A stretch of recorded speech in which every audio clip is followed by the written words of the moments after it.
This is the calm before the storm. It's the whole world versus a virus. Look, this is serious, We must declare war on this virus. Welcome to World versus Virus, a podcast from the World Economic Forum that aims to make sense of the COVID-19 outbreak.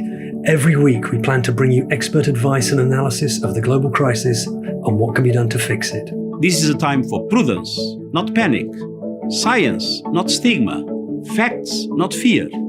It's Friday, March the 20th. I'm Robin Pomeroy, digital editor at the World Economic Forum.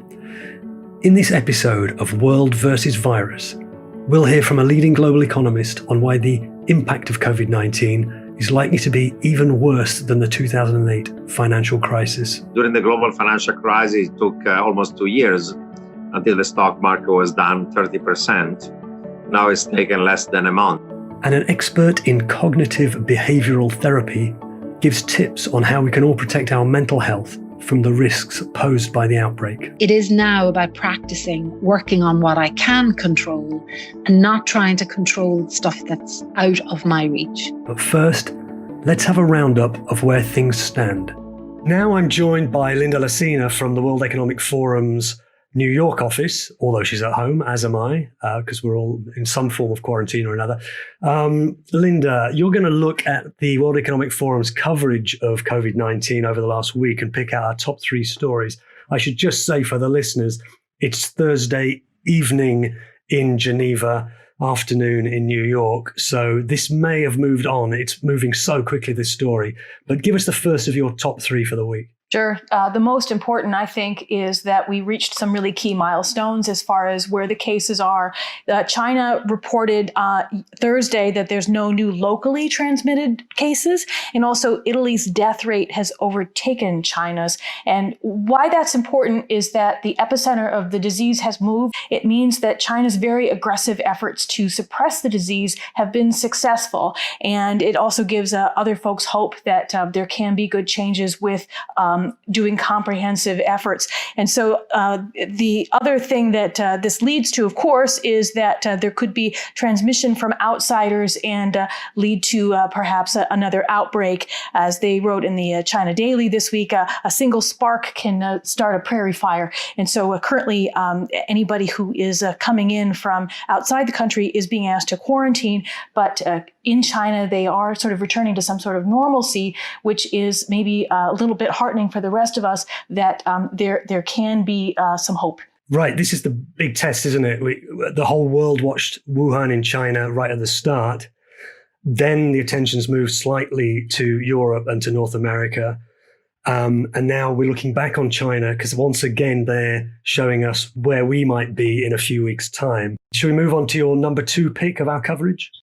Yeah, I think the other really important thing this week is that there have been some really key strategy shifts from some countries. And a lot of this is after a special report that was done by the Imperial College COVID-19 response team. And it actually sparked changes in strategies by the UK and the US. Both became a little bit more aggressive this week in sort of the UK asking workers to stay home.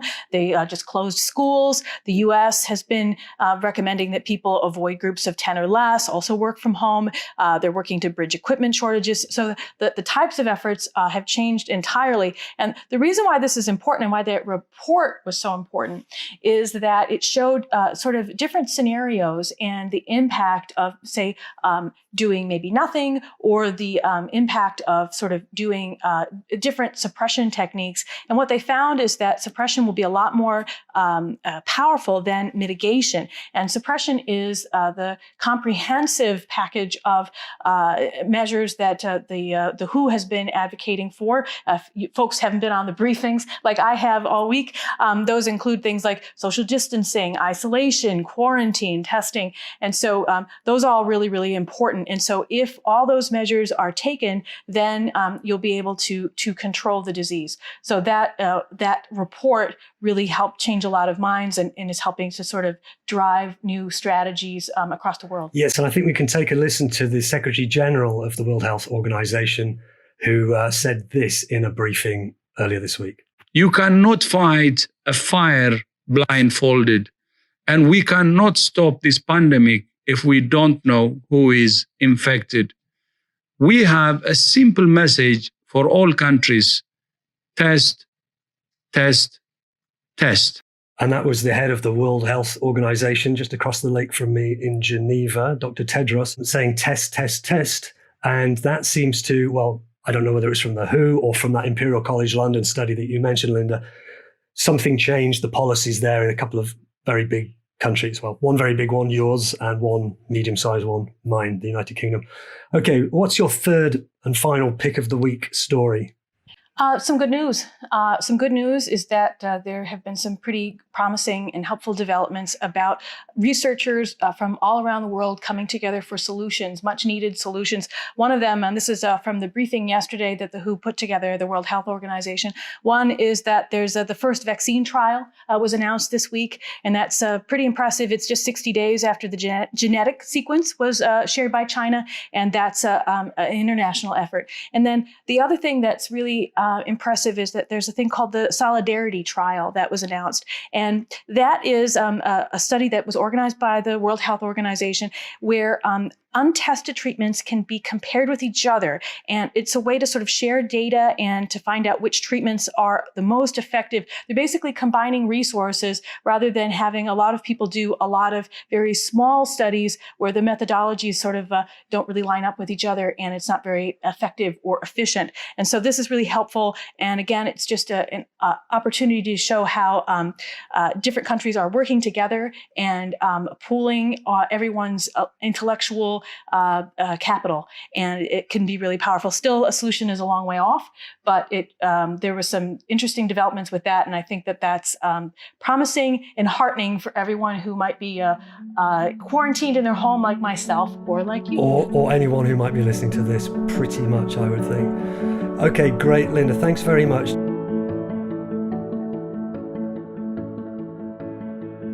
Nouriel Roubini is one of the world's most prominent economists. He's a professor at New York University's Stern School of Business and chairman and chief executive officer of Roubini Macro Associates. He famously predicted the financial crisis in 2008 and says this will be far worse.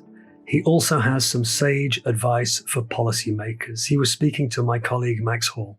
If we're thinking about the economic impact of this coronavirus, I must say that probably you have not seen something like this before. It looks very different, and I'll give you a couple of examples. During the global financial crisis, the crisis was severe, but it took about 2 years from the time where you had the unraveling of the US housing market and mortgages until we got the collapse of Lehman, and then things got much worse. This time around, we've had economic activity like consumption, residential investment, retail sales, and production and capital spending collapsing sharply in a matter of few weeks. During the global financial crisis, it took almost 2 years until the stock market was down 30%. Now it's taken less than a month. And even if you compare this with the Great Depression, the Great Depression started in 1929 with a stock market crash, but the depth of the Great Depression started only in 1932-33. So initially it was a stock market crash, and then the mistaken response to it led it to become the Great Depression. So this is just something we've not really seen before. People use this metaphor: is this a V-shaped recession? Is it U-shaped? Is it L-shaped? Is it I-shaped? It's an I. It's like a stick dropping down very sharply, as, for example, even some of the Wall Street firms now say that in the second quarter of this year in the US, economic activity may be falling at the annual rate of, say, 15%, when even the White House advisor is saying the unemployment rate could sharply go up from the current 3.5% to more than 20%. It's a bit like as if an asteroid had hit the Earth, and not just one economy or the other. Sometimes we have a recession in the US, but not in Asia, or one in China, but not in Europe. Right now, pretty much every region in the world is gone into a free fall of economic activity. So it's unprecedented in the speed, in the depth and into the global reach of it. So this is something much more severe than we've seen before. That was economist Nouriel Roubini talking to the World Economic Forum. We've all heard the risk the virus poses to our physical health, but what's the impact on our mental health? My colleague Max Hall is here. Hi Max, how are you feeling? Hi Robin, I'm well, thanks for asking. I'm at home with my wife and son. We're all in good spirits, but I know that there are many others out there who are experiencing a lot of anxiety. And you've looked into anxiety, and what have you learned? Earlier, I got the chance to speak with Margaret Curran. She's a leading expert in cognitive behavioural therapy and helps children, adolescents and adults who find themselves suffering from negative thinking patterns to change their lives. I asked her about the toll the virus is taking on people's mental health. First of all, it's anxiety. And for those who have an underlying anxiety issue, something like this just blows it out of the water. Because anxiety comes from a fear of being out of control and unable to tolerate the uncertainty of not knowing. And we are absolutely in the height of that now. So that's rooted in, where people are constantly ruminating about what it is they don't know and waiting for something bad normally to happen. So anxiety would be the number one thing that I'm seeing. I think as it goes on, we could find a lot more people suffering with depression, because there's a kind of a hopelessness can come in. If I feel, my life is not going as I thought it would, various things are happening, possibly losing my job, possibly losing a loved one, there can creep in a real sense of hopelessness. I also asked if it reminded her of other psychological conditions. Well, it's very like people who go to war and who are on front line will be dealing with this kind of thing all of the time, which is constant uncertainty. And, that triggers a certain response in them all the time, and they can end up with PTSD. And so for them, post-traumatic stress disorder. So for some people, this would not be new if they've been on front line dealing with uncertainty. That is serious. Are there groups of people she's concerned about? Yes, there are. Here's Margaret again. Well, first of all, those who've had underlying anxiety issues before this kicked off are they're very vulnerable at the moment. Vulnerability in terms of their mental health would be those who have other underlying mental health issues, like people who have OCD in particular would be really finding it very, very challenging at the moment. Elderly people who are feeling quite isolated anyway without this, who possibly live on their own, who are very lonely, they are also a very vulnerable group. And I think health professionals who are working very, very long hours are at a higher increase of having burnout and the exhaustion that can go with that. Are you also worried about children, young adolescents and families? Most definitely. And as I said, if the child had an anxious disposition in the first place, they have a lot of questions, and we can be overflooded with news, and again, not necessarily the most reliable news. And if you have a parent in a house who's quite anxious, that is inclined to rub off on the child in terms of they can pick up on that anxiety, they can pick up on that uncertainty. And children can create scenarios in their own head. Like, they're very good, as I said, at making movies.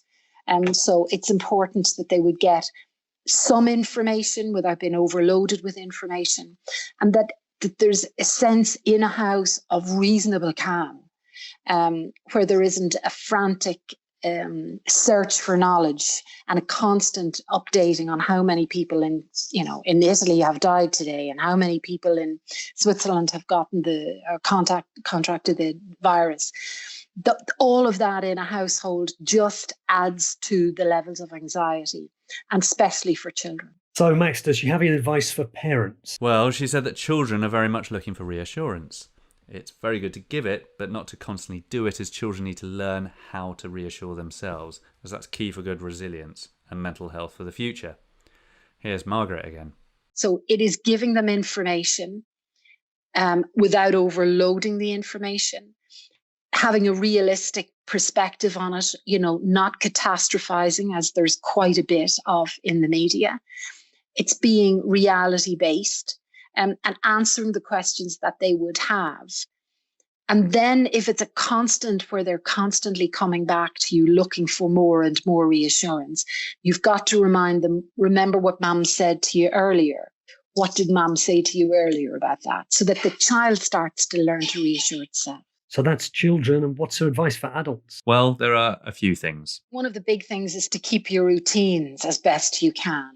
And I say that as best you can because parents are finding themselves, 2 parents at home now who would normally have had their children minded in creche or whatever, and all of a sudden they have to do their day job and mind the children. I can identify with that, yeah. So that's difficult. But I think that there's a curve here, which at the beginning, people haven't found how this is going to work itself out, but it does. And once you start to get into that routine, and try and keep that routine as best you can. So if you're used to getting up at 6:30 or whatever, try and hold on to that. She also said it was important for people to regulate their media consumption. Recommended would be that you get an accurate source, and possibly for 15 to 30 minutes a day. So you go to that one source and find whatever it is you need to, and minimize the ones that are catastrophizing, which is a lot of the online stuff, in terms of, some of the not so evidence-based sources.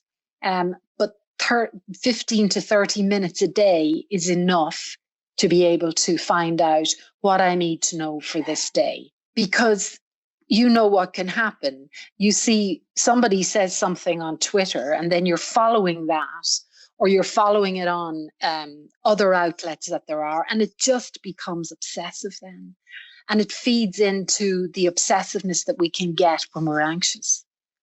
And we become then where we need to know. And it's part of this needing to know that creates anxiety. One of the strategies is about understanding what we do and what we don't have control over. We live with uncertainty every day. We try to minimize it and we try to control it. But at the end of the day, there are things that are bigger than ourselves.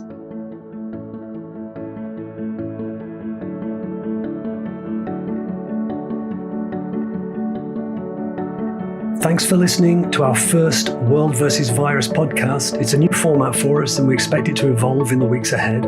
Please send any comments and suggestions to me, robin.pomeroy@WeForum, that's WEFORUM.org.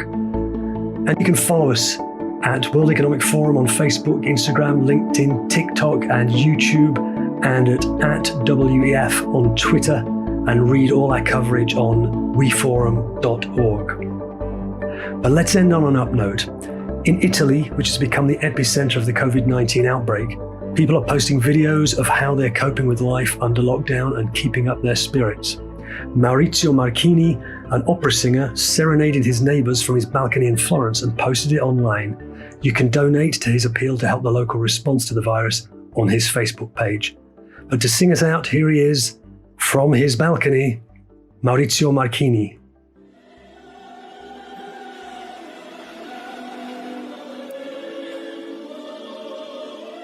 Vincerò,